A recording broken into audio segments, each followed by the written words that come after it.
Güey, ¿cómo estás? ¿Qué onda? ¿Qué tal? Hola, hermano. ¿Son nuevos en el barrio? Sí, somos de un barrio en otra ciudad. ¿Washington, D.C.? ¿Qué? Tienes una gorra de los Redskins. D.C.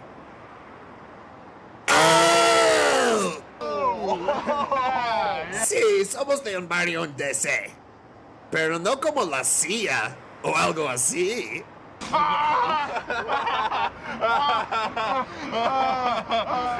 Amigo, deberías probar un poco de este crack. Es una gran idea. Un poco de crack me caería de maravilla ahora mismo. ¿De qué están hablando? Podrías venderlo y ahorrar todo ese dinero para la universidad. Con solo una onza te conseguirá hasta $100. $100. Vaya, eso me ayudaría a pagar todos mis libros. Sí, podría ayudarte a pagar todos tus libros y demás. $100 para la onza. Espera, ¿cuánto me va a costar a mí? Oh, para ti tenemos 2 camionetas llenas de ella. Por ahí, gratis. ¿Gratis? Ese es fantástico. Y recuerda, se llama crack. ¿Crack? Sí, C-R-A-C-K, crack. Aquí está el beeper si necesitas más. Por cierto, no hay ningún futuro tipo Martin Luther King Jr. que debamos conocer, ¿verdad?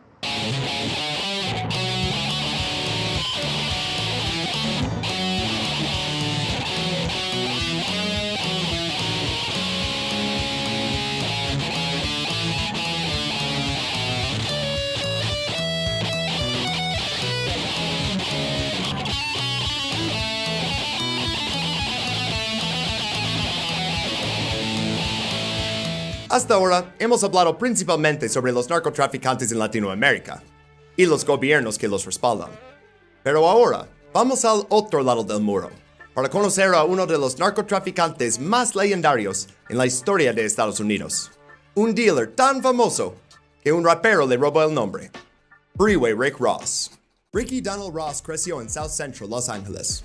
Fue criado por una madre soltera que trabajaba de conserje para mantenerles a él y a su hermano. La pandilla famosa, los Crips, dirigía su barrio, pero Ricky nunca se unió con ellos. No le gustaba la vida de pandillero, le gustaba jugar al tenis. Por desgracia, Rick Ross nunca aprendió a leer, a pesar de haber ido a la escuela toda su vida. ¿Pero cómo? Bueno, en el sistema de educación en Estados Unidos puede pasar. Un niño tiene problemas con lectura, pero en vez de ayudarle, le avanzan al siguiente año escolar. A veces dicen que es para no interrumpir su socialización con niños de su edad, pero lo que realmente es ahora eres problema de alguien más. Le hicieron eso a Rick Ross cada año, hasta que terminó la prepa con un diplomado que él no podía leer.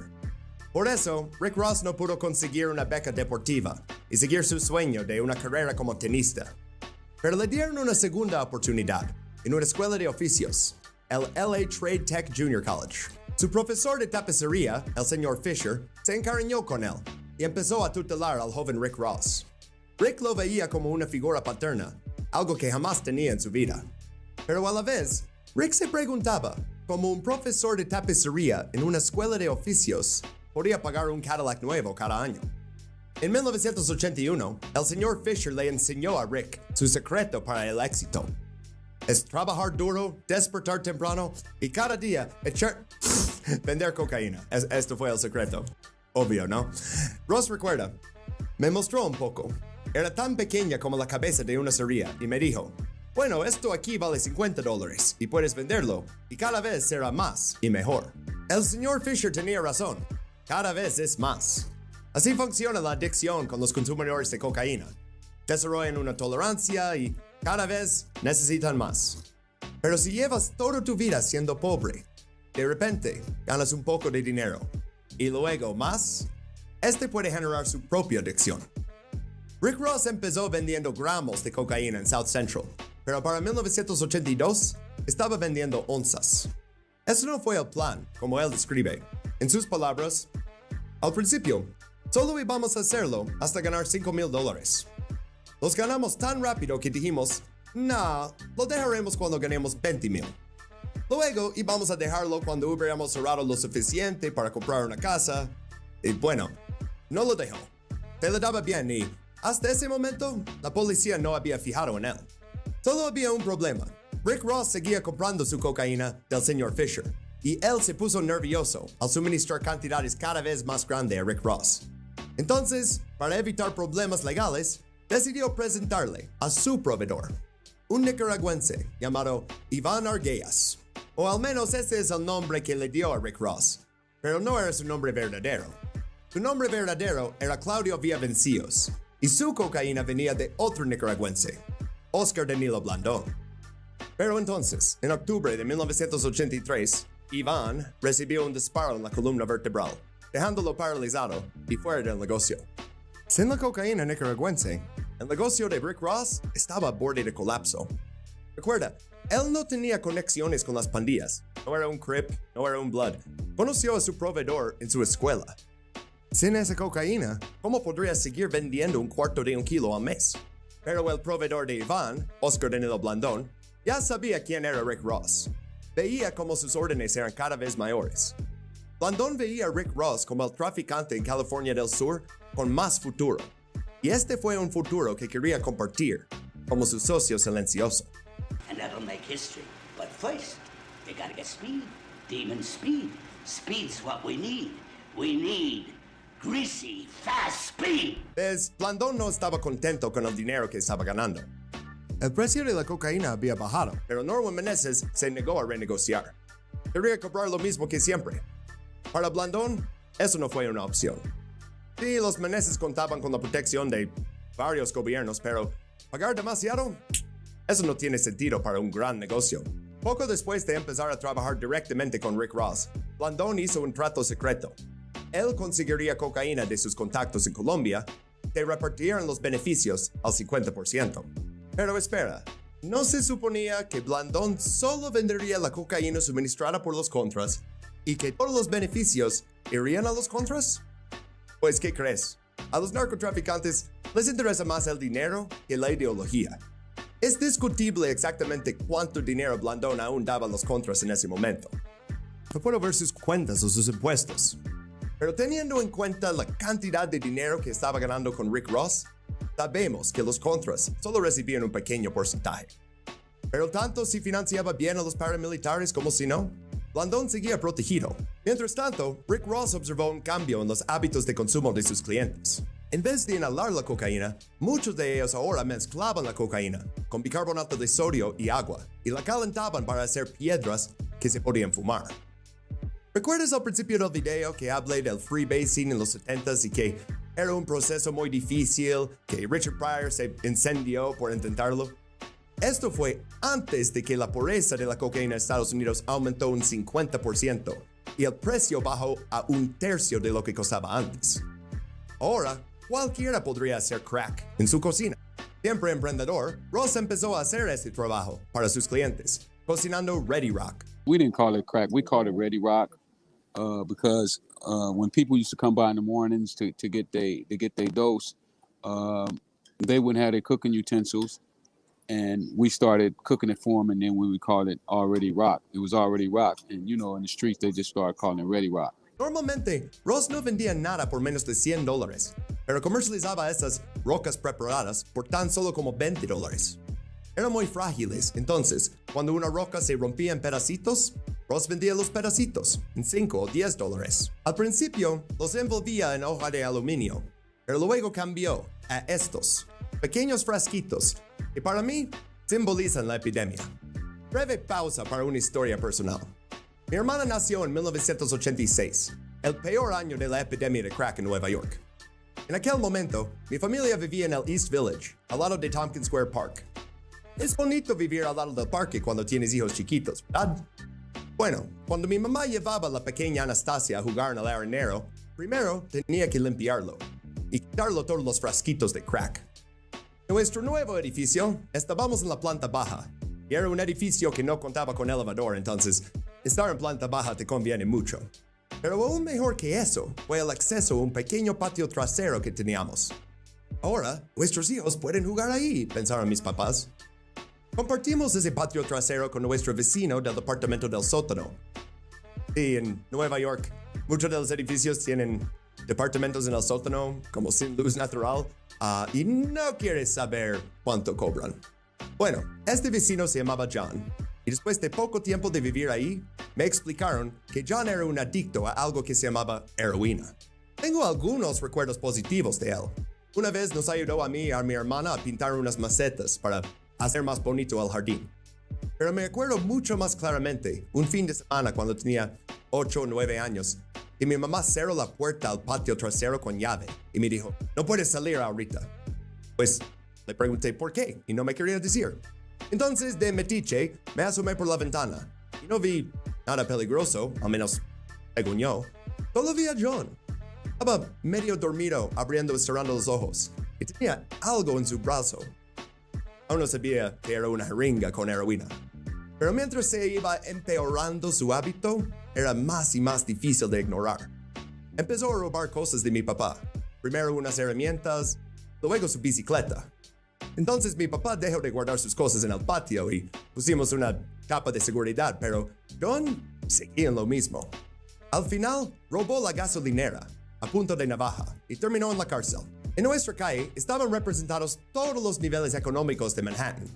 En Second Avenue tenías rascacielos brillantes, con porteros que usaban corbata y te decían señor. Ahí los departamentos costaban millones de dólares. En First Avenue, a una calle, había otros torres, pero se veían así. Fueron construidos por el gobierno. Se llaman los projects, y ahí es donde viven los más pobres de los pobres. En medio tenías departamentos en edificios como el mío. Se llaman tenements, y fueron construidos muy rápidamente, alrededor de 1900, como alojamiento para los trabajadores de una cervecería que ahora no existe. Pero las rentas estaban congeladas, es decir, solo pueden subir un pequeño porcentaje cada 2 años. Entonces, era un lugar atractivo para una familia de clase obrera. A principios de los 2000, cuando era adolescente, me di cuenta de lo que significaba esa división de riqueza para el consumo de drogas. Los niños de los edificios caros podían comprar drogas para experimentarlas, pero los chicos de mi edad de los projects no las consumían, las vendían. Principalmente marihuana, pero también heroína y otras cosas. Y las vendían para tener dinero para cosas como el camión y comida. Y este no es una exageración. Sé que es difícil decir que, está vendiendo drogas solo para eso y no porque quiere mucho dinero, pero ellos, los dealers adolescentes, estaban en el nivel más bajo de un esquema piramidal. Sting is a pyramid since time immemorial. Shit runs downhill, money goes up. Sus proveedores les daban las drogas a crédito a cambio de casi todo el beneficio. Volvamos con Rick Ross en 1982.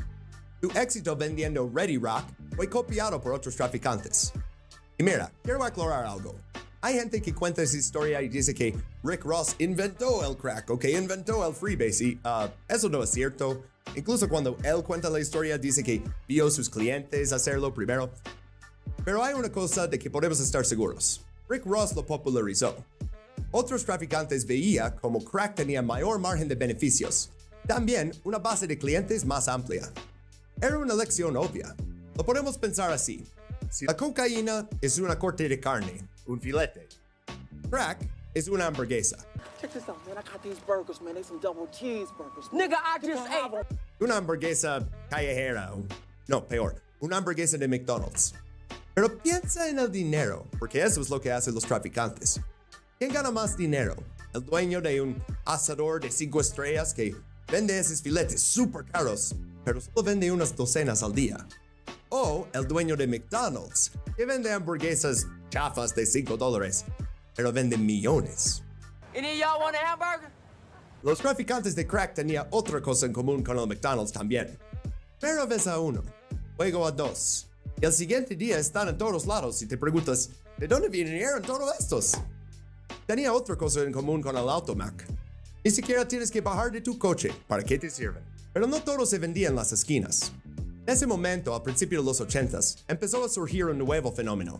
Primero en Los Ángeles y luego a todo el país. Y existe hasta hoy en día. Crack houses, o casas de crack. Gone are the days of selling on the street corners. You change the product, you change the marketing strategy. One place to make the product, one place to collect our money. We will own this fucking city. Gracias a la desindustrialización, había muchas casas abandonadas y gente sin empleo en cada ciudad en Estados Unidos. Anteriormente, esas casas eran para los trabajadores en las fábricas, pero las fábricas ya están cerradas. Bastante malo para el país, pero una buena oportunidad para los narcotraficantes. Podrían meterse a esas casas sin problema, cocinar el crack en la cocina y venderlo en el salón. Arriba en las habitaciones, dejaban quedar prostitutas y cambiaban favores sexuales para otra pitada de la pipa de crack. En 82 y 84, cuando Blandón aún estaba trabajando con Meneses, llevaron 4 cargamentos de cocaína de Miami a Los Ángeles. Pesaba entre 200 y 400 kilos. Buena como mucho, pero en 84, el año en que Blandón dejó de trabajar con Meneses y empezó a llevar la cocaína de los colombianos, las cantidades aumentaron aún más. Para mediados de ese año, Blandón estaba vendiendo a Rick Ross 7 kilos al día. Eso es solo un año después del caso Frogman, y esos 195 kilos que confiscaron fueron la cantidad más grande que jamás habían visto. Nadie sabía que estaban metiendo tanta cocaína. Seguramente este es el suministro para todo el país, pero ya en 84, esa cantidad hubiera abastecido a una colonia en una ciudad por un mes. No tengo números confiables sobre exactamente cuánto cocaína y crack estaba consumiendo Estados Unidos, pero basado en lo que sí sabemos, era una cantidad ridícula. Pero para volver a citar nuestro académico favorito, Biggie Smalls, "Mo money, mo problems." I ain't exaggerating at all, man. The more money you make, the more problems you get. Blandón y Ross ya tenía un imperio de cocaína y crack en el sur de California. Pero su problema ahora era cómo suministrar eso. ¿Cómo puedes traer tantos cargamentos grandes desde Colombia? Pues originalmente lo mandaban en barcos, pero el FBI ya sabe de eso y a veces revisan los barcos. Y aparte, son súper lentos. Otra opción son las avionetas de monomotor, pero no tienen tanta capacidad. Entonces, habría que mantener todo un flete de esas avionetas y pilotos y a veces uno se estrella en la selva. The objectives of our flights into Nicaragua were to resupply the FDN and the UNO teams of the Contras. Pero Los Ángeles está a pocas horas de la frontera terrestre más grande en Estados Unidos. Si Blandón quería mantener su negocio en marcha, necesitaba la cooperación de los mexicanos. Fue entonces que el cartel de Guadalajara cambió su negocio principal, de la marihuana que habían vendido durante años. Nuevo producto, cocaína. Pero no es tan sencillo. Blandón no conocía el cartel de Guadalajara. No es que puede ir a la guía telefónica y buscar carteles, Miguel Ángel Félix Gardo. No, necesitaba alguien que conozca los participantes. Alguien que pueda hacer esa introducción. Necesitaba a Juan Mata Ballesteros. Entonces, Blandón ya tiene su negocio, pero ya no tiene tanto que ver con los contras. Al contrario, Norman Meneses sigue siendo leal a la causa. Causa valiente de contrarrevolución y devolver Nicaragua a los terratenientes y a su familia de guardias nacionales. Bueno, Norman seguía importando cocaína desde Costa Rica y vendiéndola en la zona de San Francisco. Y, supuestamente, seguía dando todos los beneficios a los contra. Ellos estaban muy agradecidos porque con la nueva enmienda Boland, estaban desesperados por ese dinero oscuro. Pero para explicar la enmienda Boland, hay que explicar algo de la CIA. ¿Sabías que la CIA es una institución democrática? Y que sus agentes no pueden tener financiación ni hacer operaciones sin la aprobación del Congreso. Dietary manipulation was part of these narcotic techniques. So sleep deprivation, dietary manipulation, I mean, this is Orwellian stuff. The United States doesn't do that. Well, we do. Pues mira, los agentes de la CIA tampoco saben eso. Pero así es en la ley. Por eso, el representante de Massachusetts, Edward Boland, presentó una enmienda cada año desde 1982 a la Ley de Asignaciones de Defensa. Esto es la ley que necesita pasar a la aprobación del Congreso y financia todo el Departamento de Defensa e incluso la CIA. Entonces, las primeras enmiendas, los que aprobaron en 1982 y 83, pues esos tenían lagunas. Decían cosas como, oh, ese dinero no puede ir a Nicaragua para empezar una guerra con Honduras y así. Pero la última versión de la enmienda, aprobada en octubre de 1984, pues esto iba a obligar a la CIA a realmente ser creativos. Este es el texto de la resolución.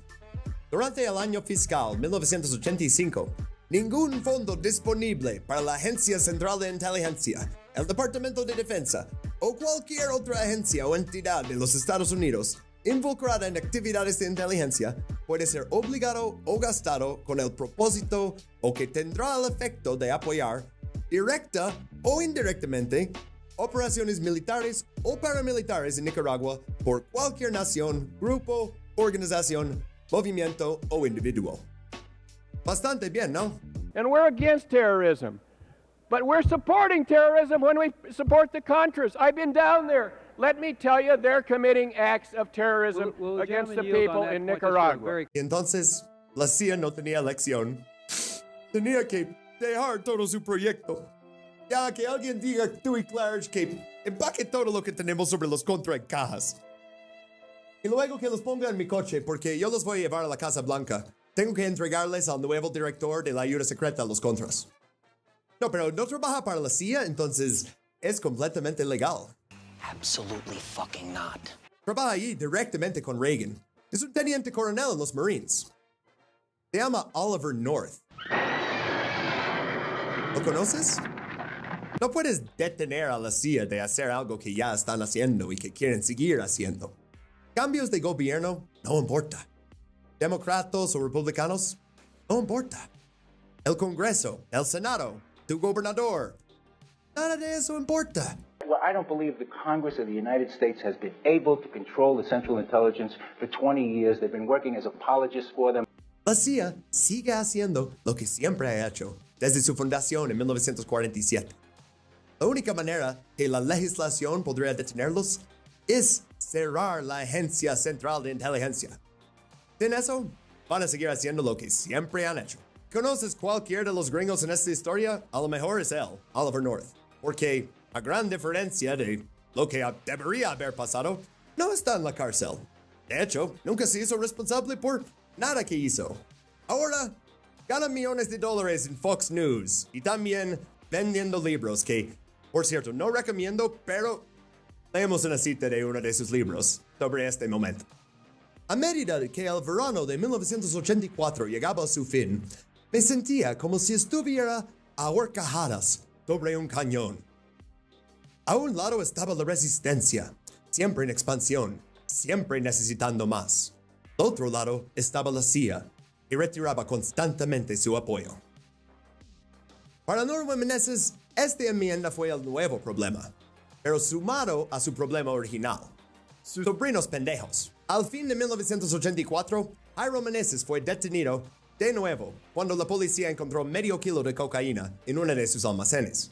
Casi al mismo momento, arrestaron otro partidario de los Contra, Renato Peña Cabrera, cuando vendió 1 kilo de cocaína a unos agentes de la DEA. Congratulations, you played yourself. Aceptó cooperar y testificar contra Jairo y la organización de los Meneses, a cambio de una pena de cárcel reducida. Pero cuando Jairo se enteró de que podía enfrentarse a 15 años en la cárcel, él también decidió cooperar con la DEA. Jairo sabía mucho y les contó todo. De acuerdo, soy yo. No puedo evitarlo. Me encanta hacer soplón. Me hace sentir importante. Ya eres historia. Testificó que su tío Norwin tenía tratos directos con Oscar Danilo Blandón en California y con Enrique Bermúdez, el comandante del FDN. Describió en gran detalle cómo funcionaba la organización. Todo lo que necesita saber la DEA para poder hacer arrestos, especialmente de Norwin. Cuánto dinero tenían, cómo lo transportaban, cómo entraban con la droga. ¿Y el gobierno federal? Ya sabes, ¿verdad? Meneses was never arrested by U.S. law enforcement. He was permitted free entrance to the United States and even issued a visa. We have a picture of Meneses and Adolfo Calera and others at one of these Contra meetings that were going on all over California. No hicieron nada. Jairo y Renato quedaron en libertad condicional. Norman Meneses seguía en Costa Rica. Nunca hicieron una orden de arresto para él. Y de hecho, durante todo ese tiempo, él entró y salió de Estados Unidos varias ocasiones. El gobierno de Estados Unidos trabaja muy duro para mantener a esos traficantes fuera de la cárcel, pendejos o no. En el caso de Blandón, también estaban trabajando para mantenerle a él dentro de Estados Unidos. Había hecho una solicitud de asilo y lo habían negado 2 veces, pero en 1985 cambiaron de opinión. Tenemos una cita aquí. A principios de 1984, mientras la solicitud de asilo estaba siendo revisada en el Departamento de Estado, la DEA supo por un informante que Blandón era el jefe de su propia organización de distribución de cocaína, con base en Los Ángeles. Información que, como demuestra la historia, era correcta. So you were running this Los Angeles operation, isn't that correct? Yes. But remember, we were running just whatever we were running in LA, it goes, the profit was going to the counter-revolution. Estados Unidos no suele ser un país tan fácil de entrar para los extranjeros, especialmente de Latinoamérica. Si vas a la embajada y pides una visa, te van a hacer unas preguntas incómodas como ¿vienes a Estados Unidos a ejercer prostitución? Y ¿tienes leprosía o tuberculosis infecciosa? Y siempre te van a preguntar ¿es usted ahora o alguna vez ha sido comunista? In recognizing a communist, physical appearance counts for nothing.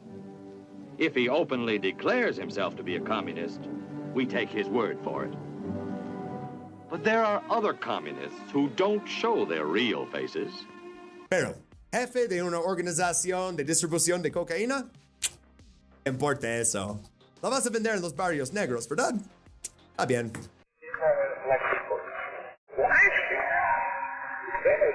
They come forward late.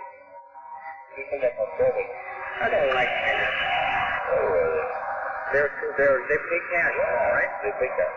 Probably these people have been working for me 10 years. I told them what the thousand or 4,000, I don't know. I don't remember how many.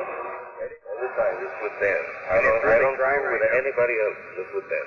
Is it really dry right now or something, or they can't get, or they're still buying? Still buying all the time. Still buying all the time. Los 50 kilos semanales que vendían Blandón y Ross en 1984, para 1985 eran 100 kilos semanales. Y unos meses después, 150 kilos semanales. O 600 kilos al mes.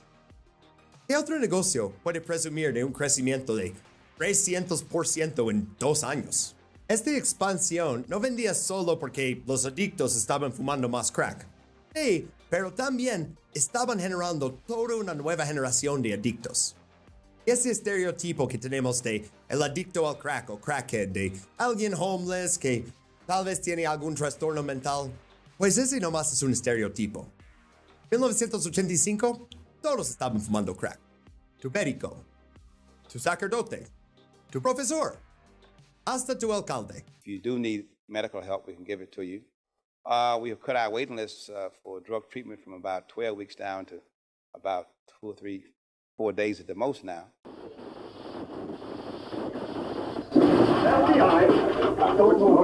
Don't up a beer with this goddamn bitch setting me up like this. Set me up, ain't that a bitch? Y en diciembre de 1984, por primera vez, la prensa se dio cuenta. Washington Post escribió: en departamentos fortificados diseminados por la llana extensión de Centro-Sur Los Ángeles, la cocaína de roca se vende como loca, anunciando un avance de marketing. Esta droga de clase media a los barrios más pobres de la ciudad. Un negocio tan rentable necesita seguridad, y para los narcotraficantes, eso significa armas potentes. A finales de 1984, Blandón empezó a vender armas a Ross y a sus socios. Unos años antes, el arma más grande que veías en la calle en Estados Unidos era el Saturday Night Special. Unos años antes de esto, el Son of Sam había aterrorizado todo Nueva York con una pistola de calibre 44. Pero para 1985, de tecnología y de armas que tenían los narcotraficantes superaba incluso las de la policía. Tenían AK-47s, M16, Uzi, Tech-9s, detectores de policía, sistemas de vigilancia, tantas cosas para mantenerles siempre un paso adelante. Pero ¿dónde conseguían todas esas armas pesadas y detectores de policía? No se pueden comprar en el Walmart. Oh, bueno, no se podían comprar en el Walmart en los 80s. Pero este es el momento de la historia. Las cosas se ponen difíciles. Este es Ronald Lister. Es un ex policía que empezó a trabajar con la CIA para contrabandear armas a los contras. Este no es un error de editación, es que no existe ninguna foto de él. Ronald Lister es básicamente una fantasma. Sabemos que registró un negocio, Pyramid Security Solutions, en 1980, y que este negocio fue un subcontratista de la CIA. También sabemos que cuando la policía, en 1986, le presentó una orden de búsqueda, él dijo, no, yo soy con la CIA, marca este número y habla con mi contacto ahí, te van a confirmar todo. No sabemos qué hizo la policía, si marcaron ese número. Resulta que es bastante difícil investigar todos los personajes en esta conspiración internacional. ¿Quién lo habrá pensado? In any dirty job, such as paramilitary activities, assassinations, sabotage, and the like, what are known as special ops, almost invariably, the agency direct involvement of the agency officer, the career officer, ends in the planning stage. In the setup that the agency has, where the dirty work is done by contract people or one-time hirees and so forth. Obviously, if anything goes wrong, they can be disavowed. Entonces, en vez de repetir todas las alegaciones contra Lister, que alguien me va a decir, pero no lo puedes comprobar, hablamos un poquito de los dos tipos de empleados que tiene la CIA, blanco y negro. Y no me refiero a su tono de piel, porque la CIA es tradicionalmente muy pale, male, and Yale. Pálido, masculino y que estudiaron en Yale. Me refiero a su empleo oficial. For you to truly understand the employment landscape at the CIA, you need to know about our key hiring areas. There's analytical, business, IT, and security, clandestine service. This is where you use your expertise to discover the truth through intelligence collection, looking for leads, and managing operations and projects overseas or at headquarters. A career for you could be here too. We'll make her one of us. One of us. We accept her, one of us. Gooba gobble, gooba gobble. We accept her, we accept her. Gooba gobble, gooba gobble. One of us.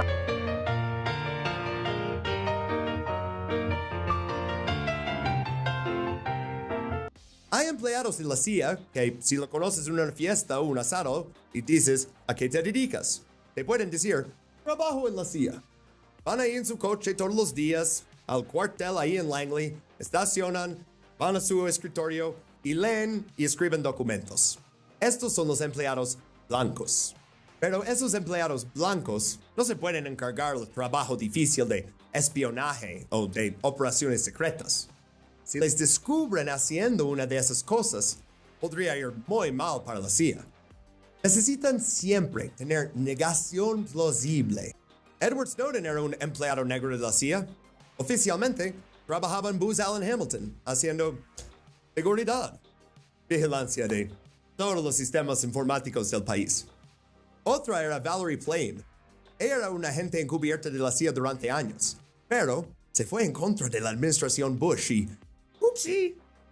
Filtramos que ella es agente secreta, jaja, arruinamos tu carrera. Y la verdad, no voy a errar por un agente de la CIA cuya carrera fue arruinada, pero sí me parece bastante culero mentir tantos años para proteger tu gobierno que luego tu gobierno te expone así. Estados Unidos no es el único país que hace eso con los contrabandistas de armas que les conviene tener cerca, pero no tan cerca.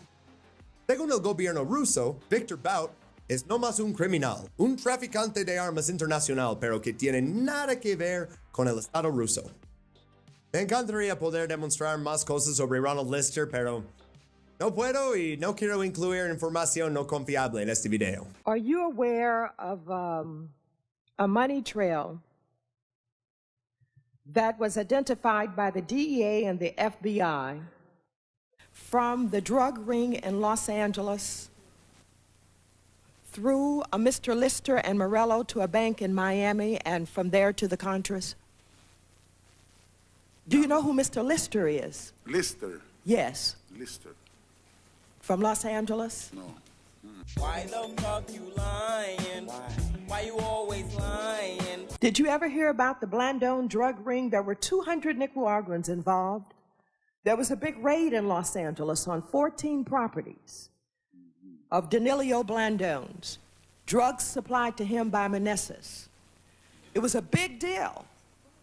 The LA County sheriffs raided these 14 properties, and that's where Mr.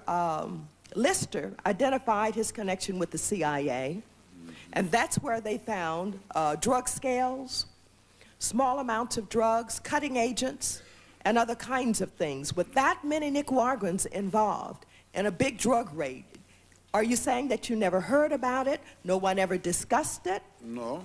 Never anyone approached me to discuss any drug-related matter. Stop fucking lying. Lo que sé es que antes de la epidemia de crack, no había todas esas armas pesadas en la calle. De repente estaban en todos lados. Como lo mismo que pasó aquí en México, ¿no? Que México no fabrica esos rifles que todos los carteles tienen y todos tienen esa estampita que dice hecho en Estados Unidos. Pero ¿qué comprueba eso? Algo. Exactamente, no podemos decir. Llega a tus propias conclusiones y regresamos a las cosas que podemos comprobar. Entonces, hablamos de otro Ronald, aún más culero. Ronald Reagan. Ganó su reelección fácilmente. Según sus anuncios, It's morning again in America. Today, more men and women will go to work than ever before in our country's history.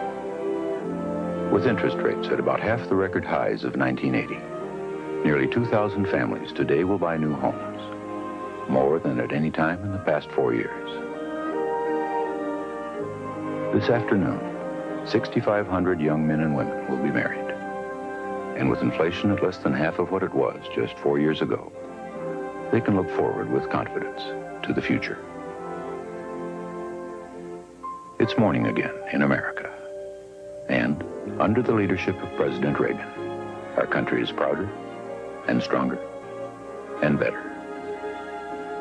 Why would we ever want to return to where we were less than 4 short years ago?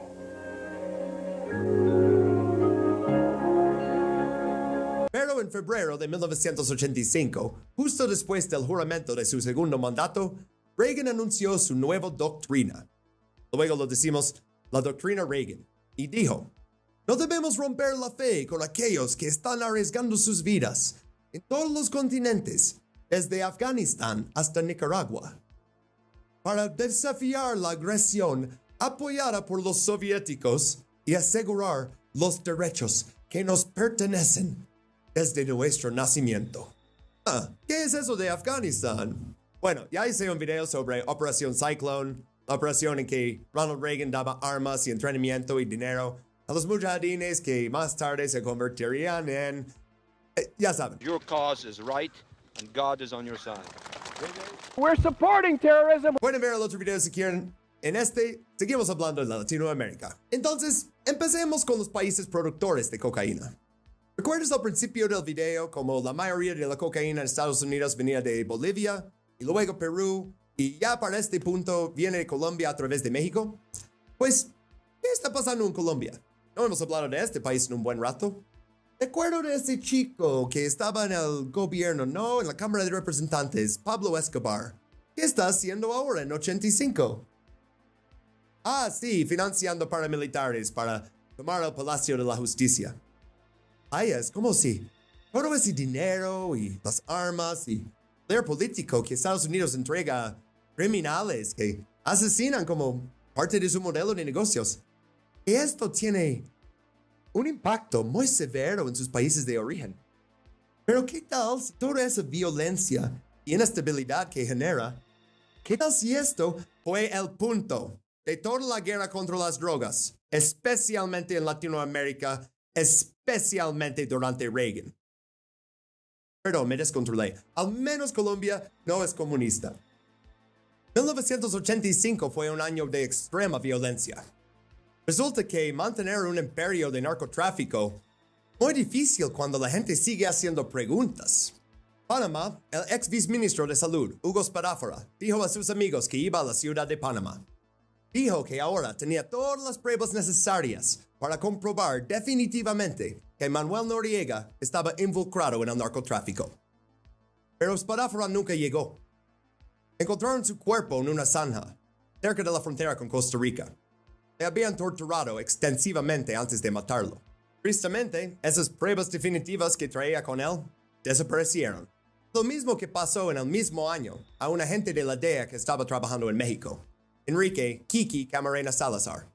Fue secuestrado a plena luz del día. Secuestradores lo llevaron a una casa en Guadalajara. Lo torturaron durante 36 horas antes de finalmente matarlo.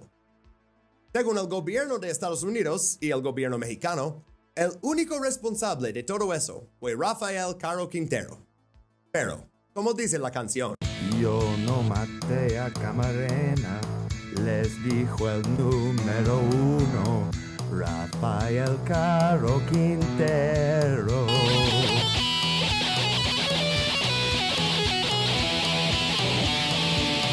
Fue un traficante sin nombre, ejecutor de los narcos que anda en nuestros terrenos.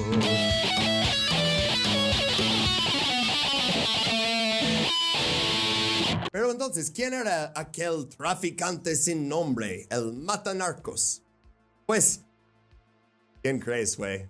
Ya tanto de ese video, ¿qué te voy a decir? Que, güey, no sé, ¿los rusos? No. 2013 fue revelado que 2 agentes de la CIA participaron en la tortura y ejecución de Kiki Camarena, agente federal. Pero, ¿por qué? Agentes federales no suelen matarse entre sí, ¿verdad? Pues porque el plan de Kiki Camarena no era seguir la droga para encontrar el narcotraficante con todas las drogas, no. Era mucho más listo. Si sigues el dinero y así llegas a la estructura de poder que realmente está detrás de todo eso, te hubiera llevado directamente a los contras y directamente a la CIA. No podían permitir eso. Lo asesinaron. Luego, como bonus, utilizaron su asesinato como un pretexto para más operaciones en México. No estoy seguro cuántas veces han hecho esto, incluso no más en este video, pero otra vez la CIA mantuvo como amigo a un narcotraficante, hasta que un día necesitó más a un chivo expiatorio. Rafael Caro Quintero era el perfecto para este rol. Era una persona muy joven que vivía aquí en la sierra y pues aquí es muy normal la siembra de marihuana y de amapola. Así fue. Tenía la imagen del narco que estaban intentando vender al público mexicano y al público estadounidense.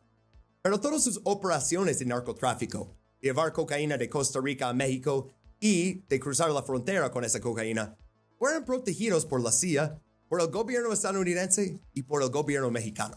How do you know the CIA was aware of these drug planes entering the state? They actually saw the transaction. They saw the drug transaction? Yes. You mean like unloading a plane full of coke or Yes. what? They saw that? Yes. Here in the state? No. Where? Out of the state. Central America. Yes. That everything was taken care of. What kind of cargo were you talking about? Drugs. What kind of drug? Whatever you wanted. Marijuana, cocaine. Whatever you want to come back with, fine. We can make sure you don't get hit We can by make sure. customs. or- It was my understanding that they would make sure we wouldn't get caught. They would provide not only the cargo, but the landing areas, crews, everything. For drug runs. Yeah, They would also provide the drugs if you wanted. absolutely. Which indeed they did. Why would the CIA allow drug planes to come into the United States loaded with coke for the U.S.? Money.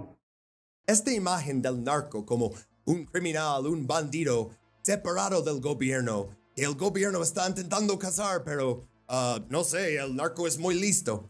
Eso realmente empezó con Rafael Caro Quintero. Y sé que los mexicanos y colombianos que están viendo este video ahora están esperando que hable de Plan Colombia y de los Zetas y de Felipe Calderón, pero realmente quiero hacer las cosas cronológicamente. Entonces, regresemos a Panamá. ¿Cómo es posible que Manuel Noriega sabía que Hugo Spadafora venía por él en ese momento? Pues, Spadafora hizo un error. Antes de ir a la ciudad de Panamá, se fue a la oficina de la DEA en San José, Costa Rica. No suele ser el caso, como era el caso en Bolivia que hablamos antes. La oficina de la DEA y las oficinas de la CIA están en el mismo edificio. Y adivina qué. ¿Dices algo a la DEA? La CIA se va a enterar. Entonces, avisaron a su amigo, Manuel Noriega. Pues, el dictador hizo lo que suelen hacer los dictadores. Los asesinatos de Spadafora y de Camarena eran noticias de primera página. Eso manda un mensaje muy claro a cualquier persona que está pensando en convertirse en testigo y derrocar todo el imperio de cocaína de la CIA. Si haces eso, te matamos. No nos importa tu posición. Pero, ¿qué tal si es tu única opción? Porque si no lo haces, van a matar a los narcotraficantes. Esta fue la situación en que se encontró Floyd Carlton Cáceres, el piloto personal de Noriega. Durante su tiempo como su piloto, tenía una vida encantadora, muy privilegiada, de ser un traficante de alto nivel. Pero un día, perdió un cargamento, y no de drogas, de $1.8 millones en efectivo, que iba de Los Ángeles a la ciudad de Panamá. You don't fuck with the money. You never fuck with the money. Pero el narcotraficante colombiano cuyo dinero perdió fue muy comprensivo y dijo que Floyd Carlton Cáceres podía pagar la deuda nomás realizando un vuelo, sin cobrar, obviamente. Tenía que llevar un cargamento de 530 kilos de cocaína. Floyd Carlton Cáceres no fue en ese vuelo. Mandó su socio, Teófilo Watson. Teófilo Watson nunca salió vivo de Centroamérica. En una pista de aterrizaje en Costa Rica, cayó en una emboscada.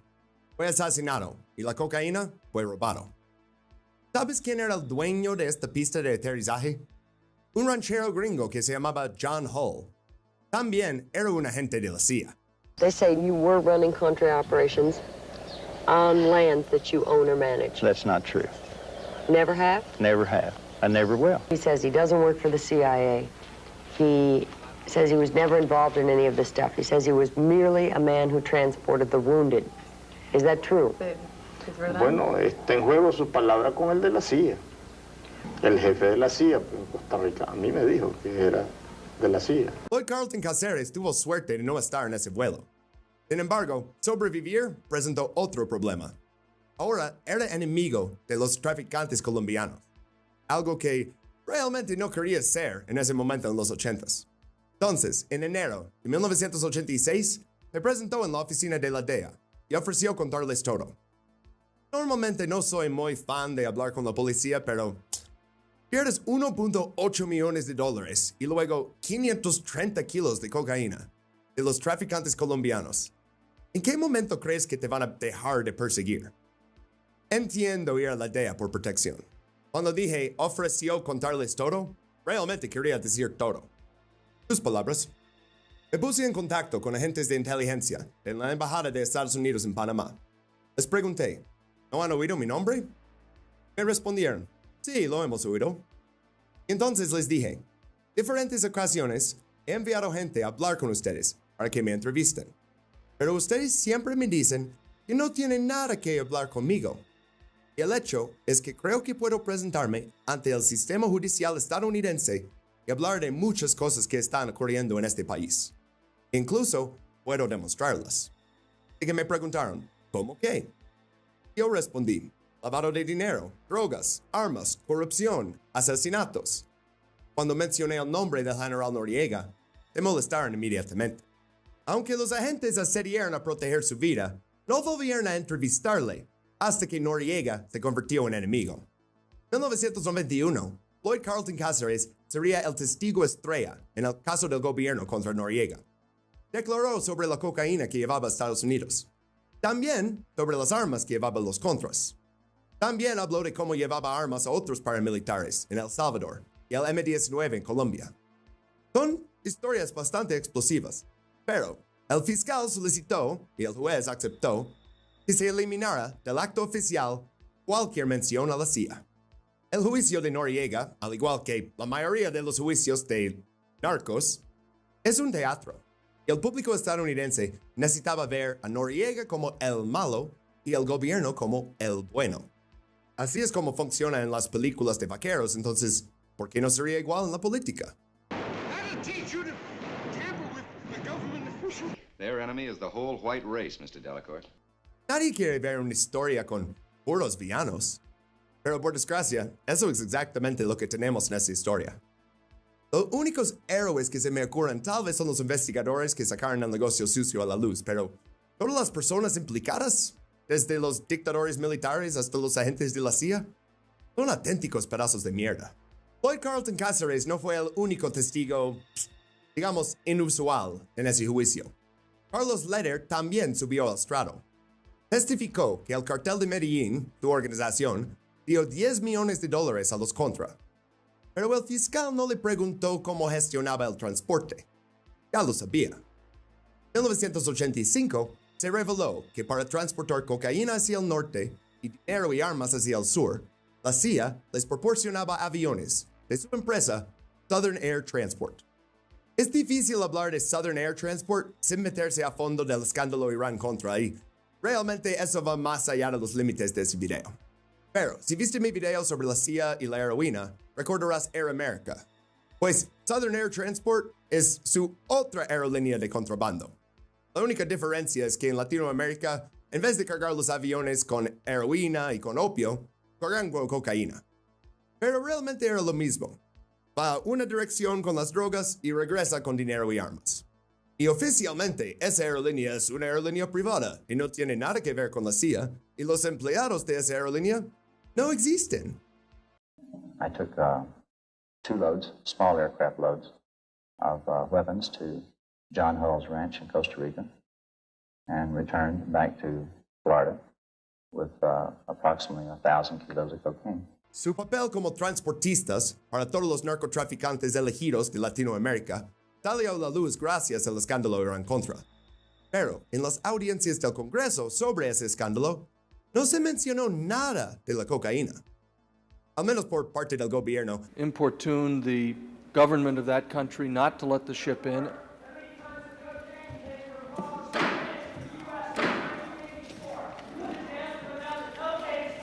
The video will stand in recess.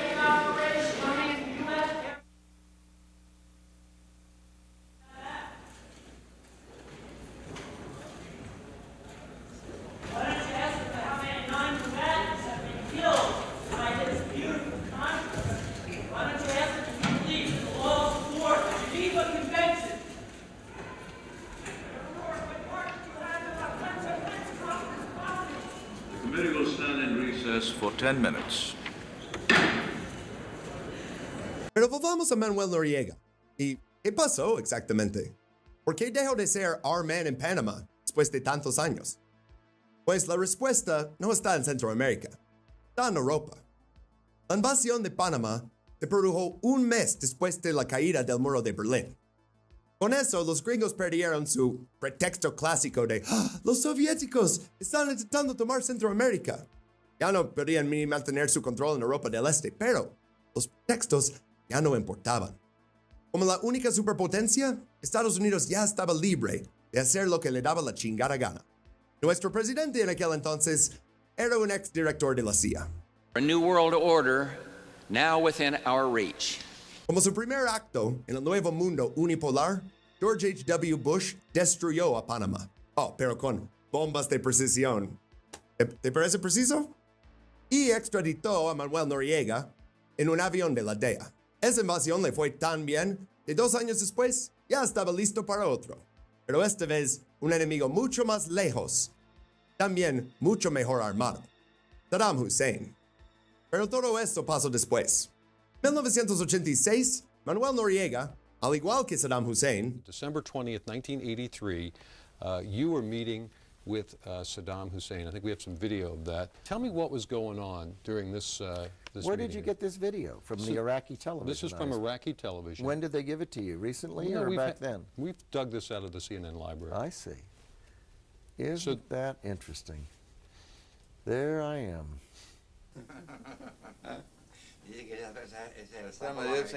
This one is from Casey. a present from William Casey, the boss of the CIA. Y también, al igual que Osama Bin Laden, todavía estaba en la lista buena de Estados Unidos. Pero bueno, supuestamente este video iba a ser nomás la historia hasta 1986. Ya con eso de Noriega estoy extendiendo tantito, entonces ya que el guión tiene 38 páginas y estamos en 34, voy a intentar ser un poquito más breve para este punto del video, para terminar esta sección y dejarlos pensar en otra cosa que narcotráfico del gobierno. Entonces, vamos a destacar los sucesos importantes de la época para terminar esta sección. Diciembre de 1985, la primera denuncia pública de la conexión entre la CIA, la cocaína y los Contras salió en el Associated Press. Los reporteros Robert Parry y Brian Barger escribieron que los rebeldes nicaragüenses en Costa Rica estaban financiando su guerra a través de la cocaína. Fuentes incluían funcionarios estadounidenses y costarricenses y partidarios de los Contras en Estados Unidos. La historia también citaba un informe secreto de la CIA y confirmaba que los Contras habían usado dinero de cocaína para comprar $250,000 en armas.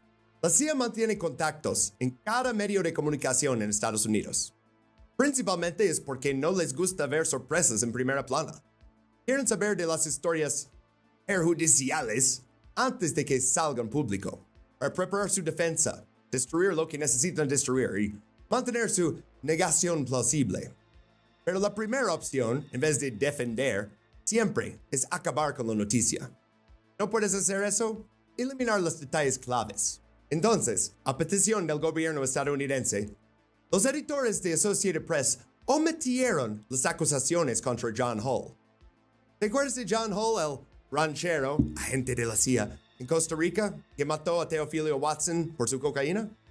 I'm a rancher, a farmer, and absolutely nothing else. You've probably seen or talked to somebody who's worked here and never knew it. Digo, supuestamente, no hay pruebas de que él lo mató. Tal vez un jaguar saltó de la selva y le comió. ¿Y la cocaína? Luego vino un perezoso. Y el perezoso comió todos los 530 kilos y ahora es el perezoso más rápido. Y el avión, ¿qué pasó con el avión? Extraterrestres. Pero a pesar de los esfuerzos de la CIA, esa historia inspiró más investigaciones. En marzo de 1986, Seth Rosenfeld, del San Francisco Examiner, informó que 2 traficantes estaban financiando a los Contras. Sus nombres eran Julio Zavala y Carlos Cabezas. ¿Te acuerdas de ellos del caso Frogman? Fueron arrestados y confiscaron su dinero. Y luego, después de presentar las cartas de los Contras para decir, oh, ese dinero de cocaína es nuestro, ¿te lo devolvieron? Pues Seth Rosenfeld encontró los comprobantes. Ambos eran conocidos narcotraficantes, detenidos tras la mayor confiscación de cocaína en la historia de California, y el gobierno les estaba echando la mano. Pero no solo eran esos documentos. También, Zavala accedió a hablar con Rosenfeld. Le dijo que había dado $500,000 procedentes de la venta de cocaína a los Contras. Me sorprendió un poquito cuando leí eso. Pensé, ¿por qué se va a delatar así a sí mismo? Pero ya vio la posición del gobierno. Puede seguir con sus actividades de narcotráfico, mientras el dinero va a los paramilitares. My time with the Contras was much more tense. We knew that they were doing bad things. I mean, we knew that they were coming in from Honduras, from these camps where Americans were training them. And we knew that they were assassinating political leaders, peasant leaders in Nicaragua. We knew that they were, consistent and profound violators of human rights. We're supporting terrorism, supporting terrorism, supporting terrorism. Supporting terrorism.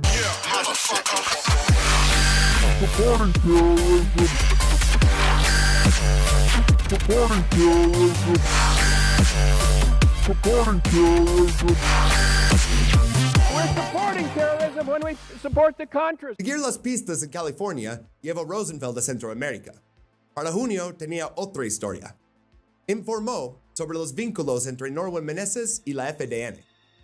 Su artículo escribió que Norman Meneses era un organizador y financiero de los Contras, que había reunido con los altos oficiales como Adolfo Calero y Enrique Bermúdez, y que incluso habían empleado miembros de la FDN para sus operaciones de narcotráfico. Norman Meneses ya llevaba años como el narcotraficante favorito del gobierno, pero ahora, con su nombre en el periódico, tenía que hacerlo oficial. Entonces, un mes después de la publicación del artículo, Norman Meneses hizo una cosa responsable. Se fue a la oficina de la DEA en San José, Costa Rica, y se entregó a la justicia. I'll just type it up on my invisible typewriter. Pero de haber querido meter Norman Meneses a la cárcel, el gobierno lo habría hecho hace una década. Mr. Meneses was actually indicted in 1984. He was known within, my own sources in DEA told me he was known as el rey de la droga. Para diciembre, habían llegado a un acuerdo. Norman Meneses no iría a la cárcel.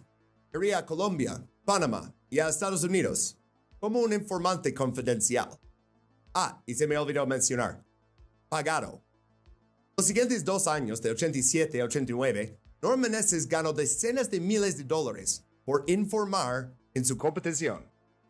Su propia organización de narcotráfico continuó sin problema. Por eso, yo le digo a Norman Meneses el Whitey Bulger nicaragüense. Es exactamente el mismo patrón, convertirte en informante y delatar tu competición para avanzar tu propia organización criminal.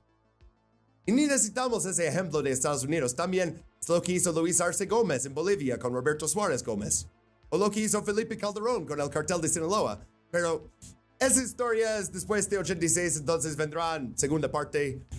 Pero bueno, por el momento, digámoslo una vez más todos. Nadie se convierte en capo sin permiso. No voy a emitir ningún comentario, pues soy totalmente inocente en lo que se me menciona. Y que el mismo gobierno norteamericano ha afirmado que no se han presentado cargos formales en mi contra. El rey de la droga. Solo porque mencioné que hizo eso durante 2 años, tal vez están pensando que después lo arrestaron, pero ¿qué pasó exactamente en 89?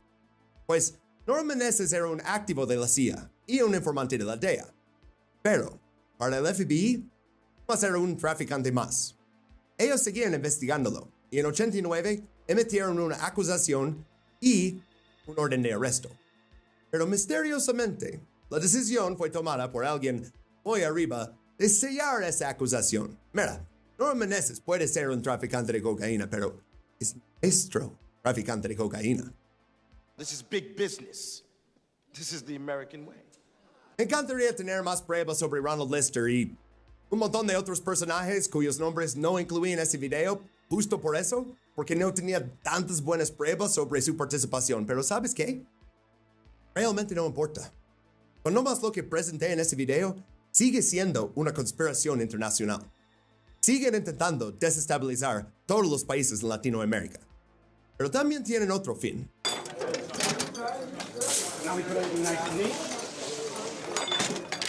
Volver a esclavizar a los afroamericanos en Estados Unidos.